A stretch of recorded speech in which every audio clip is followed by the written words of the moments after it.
Vamos pensar um pouco. Para entender como a imagem do slide vai se formar sobre a tela, deixe eu imaginar dois raios luminosos saindo de um ponto P. Vou utilizar um raio que vai incidir paralelamente na lente e é refratado passando pelo foco desta lente. Por outro lado, um raio que incida passando pelo vértice da lente passa sem sofrer desvio. Esses dois raios vão se encontrar num ponto P' da tela. O que é importante notar é que tanto o ponto P como sua imagem P' são reais. E uma das principais características das imagens reais é que elas podem ser projetadas numa tela, por exemplo. Que engraçado, né, Vicente? A gente tem que colocar o slide de maneira invertida no projetor para que ele consiga projetar a imagem na posição correta, ou seja, exatamente na posição que a foto foi tirada. Exatamente, por causa do conjunto de lentes, né? Mas sabe o que eu estava pensando, enquanto você estava falando? Esses instrumentos que a gente está vendo, quantos instrumentos desses usam lente, né? Esses aqui, por exemplo, projetor de slide, projetor de cinema, isso a gente já entendeu mais ou menos como é que eles funcionam. Claro. Mas e um microscópio? Você já imaginou como que funciona o microscópio? Microscópio, Vicente? Aí você me pegou, viu? Pois é, como é que será, hein? Este é o microscópio composto, né, Maristela? Exatamente. Sabe que este é um dos instrumentos que mais fez progredir as pesquisas no campo da biologia? Ah, deve ter sido mesmo, viu? E, ó, isso é bom pra gente ver como as ciências dependem uma das outras. Agora, ele é composto porque tem duas lentes, não é isso? Exatamente. Duas lentes convergentes, ou mais precisamente, um conjunto de lentes que agem como se fossem duas lentes convergentes. E elas estão nas extremidades de um tubo metálico. Uma das lentes é a objetiva e a outra é a ocular. Ah, isso eu sei, quer ver? Ó, a objetiva é que fica mais perto da amostra que vai ser analisada. E a ocular é a lente pela qual o cientista vai observar e analisar essa amostra. E eu te falo outra coisa, a objetiva forma a imagem aumentada da amostra. E essa imagem vai ser aumentada ainda mais pelo ocular. Olha só, Rosinha, aqui embaixo existe esse suporte que serve para colocar a lâmina onde está o material de estudo.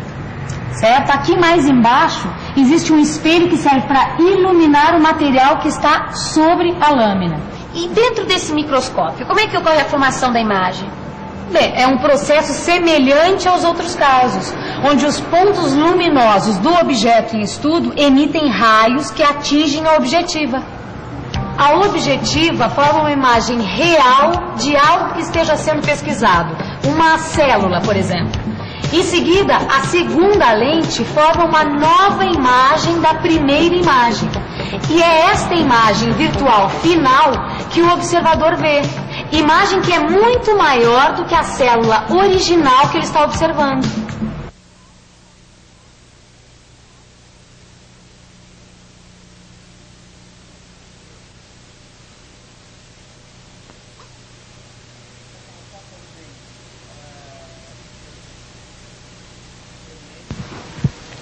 Assim como os microscópios foram muito importantes para a biologia, os telescópios e as lunetas auxiliaram muito a astronomia e trouxeram grandes progressos para o estudo do universo.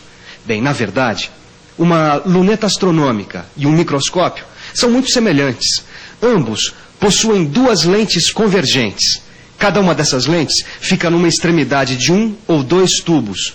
Uma lente é objetiva e a outra lente é a ocular.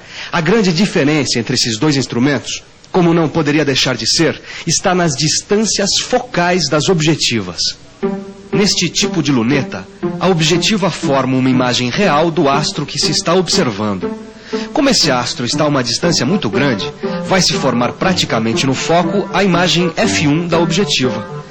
A imagem vai ser real e invertida em relação ao objeto observado. Esse fato não tem grande importância quando a luneta é usada para observar os astros, a Lua ou algum outro planeta. Nesta figura, foi utilizada uma árvore para mostrar a inversão e para comparar essa luneta com uma outra.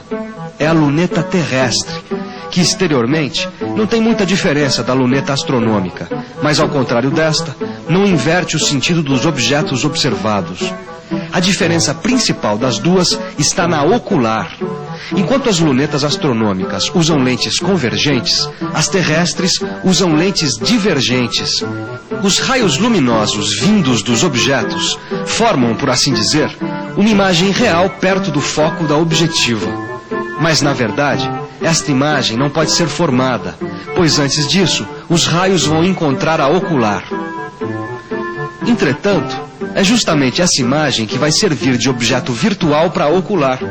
A ocular forma, então, a imagem final, que vai ter a mesma orientação que o objeto que ela está observando. As lunetas foram introduzidas no estudo dos astros por Galileu, mas existem outros tipos de instrumentos ópticos que também são muito importantes para a astronomia, como, por exemplo, os telescópios refletores. Eles foram introduzidos por cientistas como, por exemplo, Isaac Newton. Bem, essa é outra história. Os telescópios refletores, eles usam como objetiva um espelho côncavo, que pode ser esférico ou parabólico. Existem vários tipos de telescópios refletores. Quer ficar fera em telescópio? No seu livro de física, você vai poder estudar com detalhes o funcionamento interno dos telescópios. Tchau aí, Gil. Tchau, Vicente. Bom, enquanto o Vicente vai cuidar da visão, que tal a gente fazer uma revisão, certo? E atenção, se liga aí, que é hora da revisão. Na teleaula de hoje, você aprendeu mais sobre a visão e viu como o olho humano recebe as impressões do mundo exterior.